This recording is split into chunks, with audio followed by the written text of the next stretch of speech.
Assalamualaikum warahmatullahi wabarakatuh. Halo, saya Azalia Mutiara Janitra dari kelas 10 MIPA 1. Di sini saya ingin berbagi informasi sebagai wujud kecintaan saya terhadap bahasa Indonesia.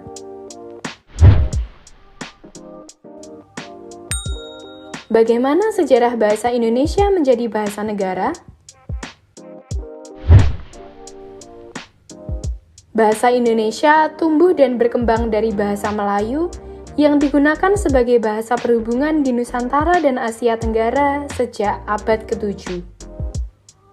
Hal ini dibuktikan dengan ditemukannya beberapa jenis prasasti, seperti prasasti Kedukan Bukit, Talang Tuo, Kota Kapur, dan Karangbrahi yang menggunakan bahasa Melayu kuno. Bahasa Melayu menyebar ke pelosok Nusantara bersamaan dengan menyebarnya agama Islam. Semenjak itu, bahasa Melayu kerap dipakai di berbagai daerah di Nusantara dan bertambah kukuh keberadaannya. Kemudian, terjadilah Kongres Pemuda kedua pada 28 Oktober 1928 yang melahirkan Sumpah Pemuda. Pada saat itu, bahasa Indonesia yang awal mulanya merupakan bahasa Melayu ditetapkan sebagai bahasa persatuan dan bahasa nasional. Penggantian nama dari bahasa Melayu menjadi bahasa Indonesia merupakan usulan dari Muhammad Tabrani yang beranggapan bahwa jika tumpah darah dan bangsa tersebut dinamakan Indonesia, maka bahasanya pun harus disebut bahasa Indonesia. Kebangkitan nasional telah mendorong perkembangan bahasa Indonesia dengan pesat.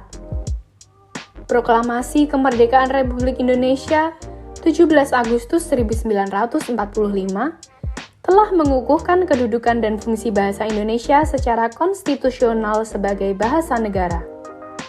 Selanjutnya, perkembangan bahasa dan sastra Indonesia banyak dipengaruhi oleh sastrawan-sastrawan yang membantu mengisi dan menambah perbendaharaan kata. Kini, bahasa Indonesia dipakai oleh berbagai lapisan masyarakat Indonesia, baik di tingkat pusat maupun daerah. Bagaimana penggunaan bahasa Indonesia saat ini dalam kehidupan sehari-hari? Apakah sudah sesuai atau belum? Seperti yang telah disebutkan sebelumnya, bahasa Indonesia telah dinyatakan sebagai bahasa negara dan resmi digunakan oleh warga negara Indonesia untuk berkomunikasi. Namun faktanya, bahasa Indonesia baku jarang digunakan dalam percakapan sehari-hari. Sebagian besar menggunakannya hanya terbatas pada keperluan formal saja, seperti ketika menulis buku, surat kabar, atau saat siaran televisi dan radio. Selain itu, masih banyak warga negara Indonesia yang belum menggunakan bahasa Indonesia dengan baik dan benar. Salah satu penyebabnya adalah karena aturan penggunaan bahasa Indonesia yang sering berubah-ubah. Contohnya seperti perubahan penggunaan huruf kapital, peletakan konjungsi, dan penggunaan tanda baca. Kurangnya literasi mengenai bahasa Indonesia menjadi alasan lain mengapa sampai saat ini masih saja banyak dijumpai warga negara Indonesia yang belum menggunakan bahasa Indonesia dengan baik dan benar.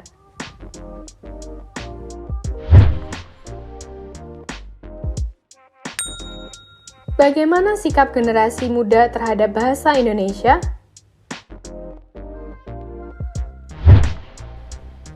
Di era globalisasi seperti sekarang ini, generasi muda justru cenderung lebih tertarik menggunakan bahasa asing daripada bahasa Indonesia. Mereka merasa lebih kekinian jika menggunakan bahasa asing dalam berkomunikasi, terlebih saat bermedia sosial. Demikian juga dengan cara penulisannya yang kerap menggunakan singkatan-singkatan gaul dan memunculkan kosakata baru yang tidak baku dan cenderung ambigu. Oleh karena itu, generasi muda harus menggunakan bahasa Indonesia dalam komunikasi sehari-hari dengan baik, benar, dan santun. Jangan menggunakan bahasa Indonesia yang terkesan kasar saat berbicara maupun berkomentar di media sosial. Mari kita bersama-sama membangun kesan bahwa bahasa Indonesia merupakan bahasa yang elegan dan berkelas.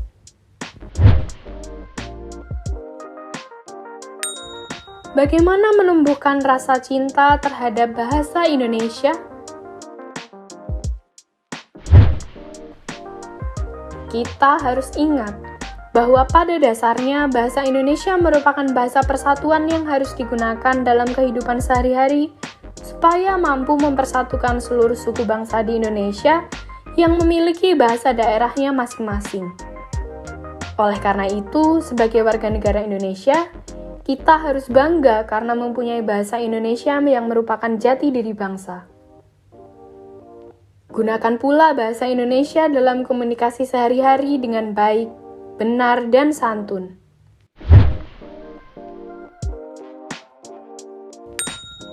Ide-ide segar agar bahasa Indonesia semakin menjadi bahasa yang nantinya menjadi bahasa internasional. Yang pertama, menambah kosakata baru yang belum ada. Kalian pasti sering kan menjumpai saat di mana ingin mendeskripsikan sesuatu dalam bahasa Indonesia, tetapi tidak tersampaikan dengan tepat karena kesulitan untuk mengungkapkannya dalam bentuk kata-kata? Nah, untuk mengatasi hal tersebut, kosakata baru yang belum ada perlu ditambahkan. Yang kedua, tetapkan aturan-aturan baku bahasa Indonesia yang mudah dimengerti, sehingga bahasa Indonesia menjadi mudah digunakan dan dipelajari. Sebenarnya, kebudayaan Indonesia termasuk bahasa Indonesia telah dipandang cukup menarik bagi orang-orang asing. Faktanya, sudah banyak orang-orang asing yang tertarik untuk berwisata ke Indonesia dan mempelajari budaya serta bahasanya. Namun, aturan penggunaan bahasa Indonesia yang sering berubah-ubah dapat menjadi salah satu kendala bagi mereka untuk mempelajari bahasa Indonesia. Oleh karena itu, aturan-aturan baku yang mudah dimengerti perlu ditetapkan untuk mengatasi masalah ini. Yang ketiga, gunakan dalam forum-forum internasional. Salah satu cara untuk memperkenalkan bahasa Indonesia ke kancah internasional adalah dengan menggunakan bahasa Indonesia dalam forum internasional, seperti misalnya pidato Bapak Presiden Joko Widodo pada saat sidang umum PBB ke-76 tanggal 23 September 2021 lalu. Dan yang terakhir, menyampaikan keindahan dan keunikan bahasa Indonesia melalui karya sastra dan budaya. Indonesia merupakan negara yang kaya akan keanekaragaman sastra, budaya, dan bahasa. Nah, keanekaragaman budaya Indonesia ini dapat dimanfaatkan untuk memperkenalkan bahasa Indonesia ke kancah internasional. Orang-orang dapat memandang bahasa Indonesia sebagai bahasa yang indah melalui karya sastra seperti musikalisasi puisi, syair, ataupun sajak dengan persembahan diksi yang terbaik dari penyairnya.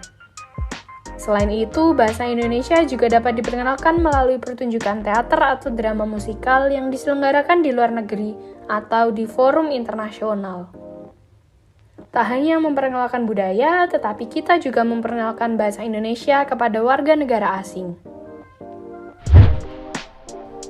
Nah, sebagai generasi muda Indonesia, kita harus melestarikan dan menjaga penggunaan bahasa Indonesia. Dengan demikian, orang-orang di sekitar kita bisa ikut berbicara dengan menggunakan bahasa Indonesia yang benar, dengan diawali dari diri kita sendiri terlebih dahulu. Jangan sampai keeksistensian bahasa Indonesia menjadi semakin tergeser dengan keberadaan bahasa-bahasa gaul Indonesia atau bahasa yang kebarat-baratan. Terima kasih. Wassalamualaikum warahmatullahi wabarakatuh.